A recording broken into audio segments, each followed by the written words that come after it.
অধ্যক্ষ মহোদয় আৰু আজিৰ এই সভাত আমন্ত্ৰিত অতিথিবৃন্দ আৰু লগতে মোৰ শ্ৰদ্ধাৰ শিক্ষাগুৰুসকল আৰু মৰমৰ ভাইটি ভণ্টি আৰু মোৰ সহপাঠীসকল, আমি সকলোৱে জানো যে আমাৰ এই মাজৰে এগৰাকী ছাত্ৰ আছিল, আমাৰ মহাবিদ্যালয়ৰ ছাত্ৰ চুতীয়াদেৱ। তেখেতৰ আজি প্ৰথম মৃত্যুবাৰ্ষিকী আমি পালন কৰিছোঁ আৰু তেখেতক লৈ আচলতে আমি সকলোবোৰ গৌৰৱান্বিত। আমাৰ মহাবিদ্যালয়খনৰ হৈ পেলাই আমি আৰু বেছি আমি গৌৰৱ অনুভৱ কৰিছোঁ, যিহেতু তেওঁ আমাৰ মহাবিদ্যালয়ৰ এগৰাকী ছাত্ৰ আছিল। গতিকে আজি সকলোৱে আচলতে তেওঁক কৰিব লাগে।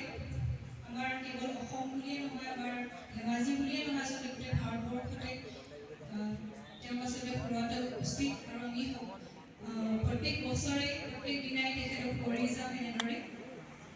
আজি মই তেখেতক শ্ৰদ্ধাঞ্জলি জনাই ডক্টৰ ভূপেন হাজৰিকাদেৱৰ এটি গীতেৰে মই তেওঁক কৰিব খুজিছোঁ।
CRPFৰ দস্তাবেজৰ নিচিনা চাকৰি এটা তেওঁ কৰিব নকৰিব, বেলেগ চাকৰি কৰিব পাৰিলে। গতিকে তেওঁ ইচ্ছাকৃতভাৱে এনেকুৱা বিপদসংকুল চাকৰি এটাত যোগ দিছিল।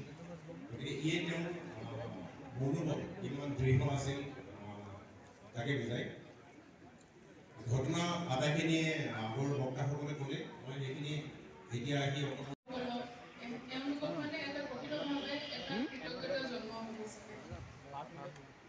ধেমাজি প্ৰশাসনৰ ফালৰ পৰা মই মৃত্যুঞ্জয় চুতীয়াৰ সকলো পৰিয়াল আৰু বাসিন্দাসকলক শ্ৰদ্ধাঞ্জলি